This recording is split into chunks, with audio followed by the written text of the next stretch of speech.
Good morning everyone, how are you? I hope you all are fit and fine. Yes students, आज हम पढ़ेंगे आपकी book आरोह से चैप्टर 1 भक्तिन, जिसको लिखा है महादेवी वर्मा ने। महादेवी वर्मा एक छायावाद की प्रमुख कवित्री हैं। उन्होंने काफ़ी सारी कहानियाँ भी लिखी हैं और उनकी जो कहानियाँ होती हैं वो यथार्थ पर आधारित होती हैं, यानी कि उनके जीवन में जो जो व्यक्ति आए उनके बारे में वो लिखती हैं। ज़्यादातर उनकी यही कविताएं या रचनाएं होती हैं। उन्होंने उनके पास जो जानवर थे, पक्षी थे, उनके बारे में भी, उनको बेस बनाकर भी उन्होंने कहानियाँ लिखी हैं। तो ये जो कहानी है ये उनके यहाँ काम करने वाली एक औरत भक्तिन की कहानी है। भक्तिन एक सीधी सादी महिला है जो ज़्यादातर कुछ नहीं जानती, काम करती है, मन लगाकर काम करती है, महादेवी से बिल्कुल दूर नहीं होना चाहती। उसके जीवन में क्या क्या घटनाएं हुई, उसका नाम भक्तिन कैसे पड़ा और वो लेखिका से कितना प्यार करती थी, कैसा व्यवहार करती थी, इन सब के बारे में इस पाठ में आप पढ़ेंगे। तो शुरू करते हैं पाठ।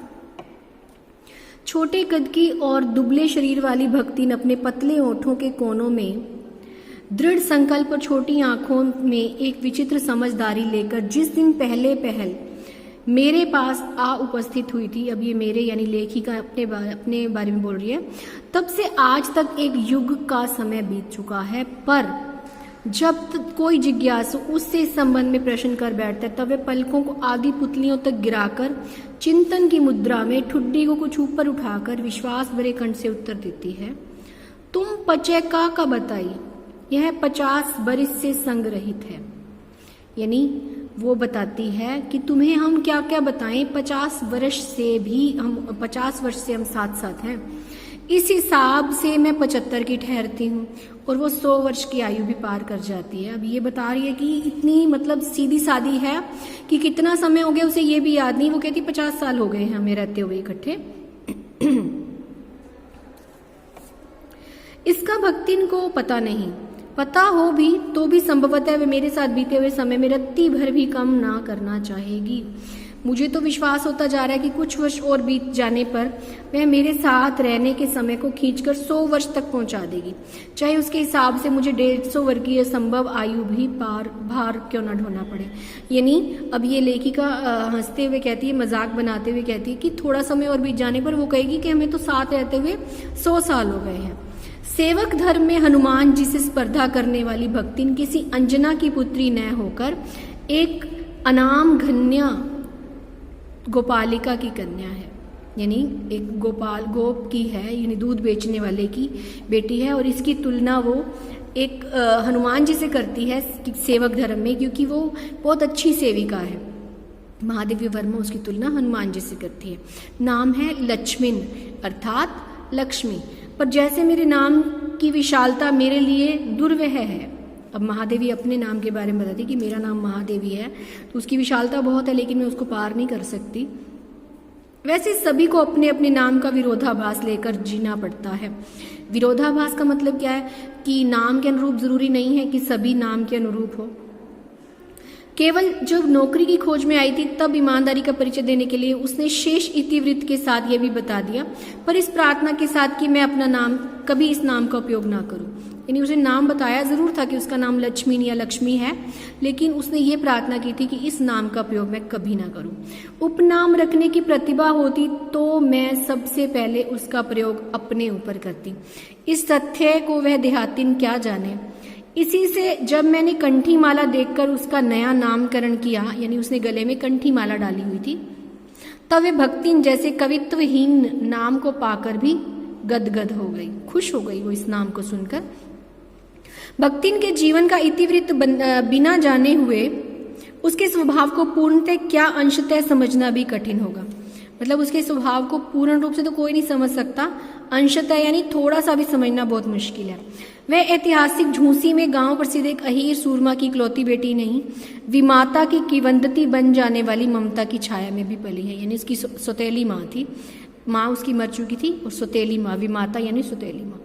5 वर्ष की वय में उसने हंडिया गांव में एक संपन्न गोपालक की सबसे छोटी पुत्र वधु बनाकर पिता ने शास्त्र से 2 पग आगे रहने की ख्याति कमाई और 9 वर्षीय युवती का गोना देकर विमाता ने बिना मांगे पराया धन लौटाने वाले महाजन का पुण्य लौटा। पिता का उस पर अगाध प्रेम होने के कारण स्वभावतः ईर्ष्यालु और संपत्ति की रक्षा में सतर्क माता ने मरणातंक रोग का समाचार तब भेजा जब वह मृत्यु की सूचना भी बन चुका था। यानी उसकी माता जो थी उसको ईर्ष्या होती थी क्योंकि उसके पिता उसको बहुत प्रेम करते थे। तो जब वो मर चुके तब उसकी समाचार भेजा, बीमारी में उसका समाचार भी नहीं भेजा। रोने पीटने के अपशकुन से बचने के लिए सास ने भी कुछ नहीं बताया। माता ने बीमारी का नहीं बताया, सास ने अपशकुन होने की बजाय, क्योंकि अब पिता की मौत की खबर सुनेगी तो वो रोएगी, तो उसने पिता की मृत्यु की खबर नहीं सुनाई और उसे विदा कर दिया। क्या कहकर, बहुत दिन से नहर नहीं गई सो जाकर देख आवे, यह कहकर उसने पनाह उड़ाकर सास ने विदा कर दिया कि बहुत दिन से तुम मायके नहीं गई हो, जाओ थोड़े दिन मायके हो आओ। इस अप्रत्याशित अनुग्रह से उसके पैरों में पंख लगा दिए थे। अब ये तो अनएक्सपेक्टेड सी बात थी उसके लिए कि अपने आप सास भेज रही है, तो बहुत मतलब जैसे पंख लग गए हों उसके, ऐसे उड़ने लगी। जो गांव की सीमा में पहुंचते ही झड़ गए, क्योंकि गांव में पहुंचते उसको पता चल गया। हाय लक्ष्मण अब आई कि अस्पष्टित पुनरावृत्तियां और स्पष्ट सहानुभूतिपूर्ण दृष्टियां उसे घर तक ठेल गई, पर वहां न पिता का चिन्ह शेष था, न विमाता के व्यवहार में शिष्टाचार का लेश था। दुख से शिथिल और अपमान से जलती हुई वह उस घर में पानी भी पिए बिना उल्टे पैरों ससुराल लौट पड़ी। सास को खरी खोटी सुनाकर उसने विमाता पर आया हुआ क्रोध शांत किया। सास को लड़ी वो घर आके कि मुझे बताया नहीं है। पिता के ऊपर गहने फेंक फेंक कर उसने पिता के चिर विछोह की मर्म व्यवस्था व्यक्त की। जीवन के दूसरे परिच्छेद में, अब ये पहला परिच्छेद उसका खत्म हो गया, दूसरे परिच्छेद में भी सुख की अपेक्षा दुख अधिक है।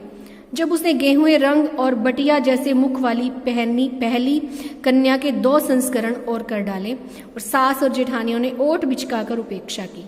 उचित भी था, क्योंकि सास 3 कमाऊ वीरों की विधात्री बनकर मचिया के ऊपर विराजमान पुरखिन के पद पर अभिषिक्त हो चुकी थी। सास के 3 बेटे थे और दोनों जेठानियों के भी काक भुषुंडी जैसे काले लालों की क्रमबद्ध सृष्टि करके इस पद के लिए उम्मीदवार थी। जेठानियों के भी पुत्र थे, काक भुषुंडी राक्षसों के नाम है। तो अब ये राक्षसों से कंपेयर करती है कि वो काले काले थे बच्चे उसके। छोटी बहू के लीक छोड़कर चलने के कारण उसे दंड मिलना आवश्यक हो गया। अब ये सबसे छोटी थी भक्तिन, लेकिन इसकी लड़कियां हो गई थी।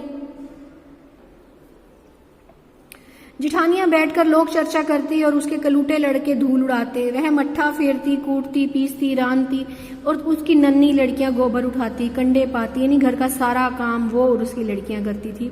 जिठानियां अपने भात पर सफेद राब रखकर गाढ़ा दूध डालती और अपने लड़कों को ओढ़ते हुए दूध पर से मलाई उतार कर खिलाती। वह काले गुड़ की डली के साथ कठौती में मट्ठा पाती और लड़कियां चने बाजरे की घुघरी चबाती। यानी खाने पीने में भी उनसे भेदभाव किया जाता था। इस दंड विधान के भीतर कोई ऐसी धारा नहीं थी जिसके अनुसार खोटे सिखों की टकसाल जैसी पत्नी से पति को विरक्त किया जा सकता। सारी चुगली चबाई की परिणति उसके पति पत्नी प्रेम को बढ़ाकर ही होती थी। जेठानियां बात बात पर धमाधम पीटी कुटी जाती, पर उसके पति ने उसे कभी उंगली नहीं छुआई थी। अब जेठानियां चाहे कितना ही भेदभाव करती थी, लेकिन उनकी अपने पति से नहीं बनती थी, जबकि इसका पति उसे बहुत प्यार करता था। भक्तिन का वह बड़े बाप की बड़ी बात वाली बेटी को पहचानता था। उसके अतिरिक्त परिश्रमी, तेजस्विनी और पति के प्रति रोम रोम से सच्ची पत्नी को चाहता भी बहुत रहा होगा, क्योंकि उसके प्रेम के बल पर ही पत्नी ने अलगोजा करके सबको अंगूठा दिखा दिया। काम वही करती थी, इसलिए गायें भैंसे, खेत खलियान, अमराई के पेड़ आदि के संबंध में उसी का ज्ञान बहुत बड़ा चढ़ा था। अब सारे काम जो करता है उसको सब चीजों का पता चल जाता है। उसने छांट छांट कर ऊपर से असंतोष की मुद्रा के साथ भीतर से पुलकित होते हुए जो कुछ लिया वह सबसे अच्छा भी रहा। साथ ही परिश्रमी दंपत्ति के निरंतर प्रयास से उनका सोना बन जाना भी स्वाभाविक हो गया। यानी उन्हें जो कुछ भी मिला उन्होंने उसको सहेज कर रखा और बहुत संपत्ति उन्होंने बना ली। धूमधाम से बड़ी लड़की का विवाह करने के उपरांत पति ने घरौंदे से खेलती 2 कन्याओं और कच्ची गृहस्थी का भार 29 वर्ष की पत्नी पर छोड़कर संसार से विदा ली। यानी जब वो 29 वर्ष की थी तो पहले तो उसकी लड़की का विवाह हुआ और 2 कन्याएं और रह गई थी। अब उसके पति की मृत्यु हो गई थी। वो केवल 29 वर्ष की थी उस टाइम, 29 ईयर्स ओल्ड ओनली। जब वह मरा तब उसकी अवस्था 36 से कुछ वर्ष अधिक रही होगी, पर पत्नी आज उसे बुढ़ऊ कहकर स्मरण करती है। यानी जब वो मरा था तो उसके पति की मृत्यु कितनी थी? 36 वर्ष, लेकिन वो आज उसको क्या कहती है? बुढ़ऊ कहती है। भक्तिन सोचती है कि जब वह बूढ़ी हो गई है तब क्या परमात्मा के यहाँ वो बूढ़ा नहीं बुढ़ा गए होंगे, अतः उन्हें बुढ़ाऊ कहना उनका घोर अपमान है। वो क्या कहती है कि जब मैं बूढ़ी होगी तो वो भी तो बूढ़ा हो गया होगा ना परमात्मा के घर। हाँ, तो भक्तिन के हरे भरे खेत, मोटी ताजी गायें, फलों से लदे पेड़ देखकर जेठ डिठोतों के मुंह में पानी भर जाना स्वाभाविक था। इन सब की प्राप्ति तो तभी संभव थी जब भैयऊ दूसरा घर कर लेती, पर जन्म से खोटी भक्तिन इसके चकमे में आई नहीं। उसने क्रोध से पांव पटक पटक कर आंगन को कंपायमान करते हुए कहा, हम कुकरी बिलोरी नहीं होए, हमारा मन पुसाई तो हम दूसरे के जाब नहीं। कुकरी बिलारी यानी कि कुकरी यानी कुतिया, बिलारी यानी बिल्ली, यानी कि हम कुत्ते बिल्ली नहीं हैं जो कि आप दूसरे के घर भेज देते हैं। तो तुम्हारा पचे का छाती पे हो भूजब ने राजा करब समझ रहो, यानी कि हम तो यहीं पे रहेंगे, तुम ये बात अच्छे से समझ लो। उसने ससुर, अजिया ससुर और जाने के पीढ़ियों के ससुर गणों की उपर्जित जगह जमीन से सुई की नोक बराबर भी देने की उदारता नहीं दिखाई। इसके अतिरिक्त गुरु से कान फुकवा, कंठी बांध और पति के नाम पर घी से चिकने केशों को समर्पित करके उस अपने कभी न टलने की घोषणा कर दी। अब उसने अपने बाल भी मुंडवा दिए। तब उस जमाने में विधवाओं को बाल मुंडवा देने पड़ते थे, और उसने घोषणा कर दी कि मैं यहाँ से कभी नहीं जाऊंगी। भविष्य में भी संपत्ति सुरक्षित रखने के लिए छोटी लड़कियों के हाथ पीले करके उन्हें ससुराल पहुंचा दिया और पति के चुने हुए बड़े दामाद को घर जमाई बनाकर रख लिया। इस प्रकार उसका जीवन का तीसरा परिच्छेद प्रारंभ हुआ। अब उसके पति की मृत्यु हो गई, एक बेटी की विवाह वो कर गया था, दूसरे 2 जो बेटियां रह गई थी उनका विवाह उसने कर दिया, और जो पहला दामाद था उसको उसने घर जमाई बना लिया। अब इसके जीवन का तीसरा परिच्छेद शुरू होता है। तो आज के लिए इतना ही। अगला पार्ट, आगे का पार्ट हम अगले वीडियो में पढ़ेंगे। Thank for watching, have a good day.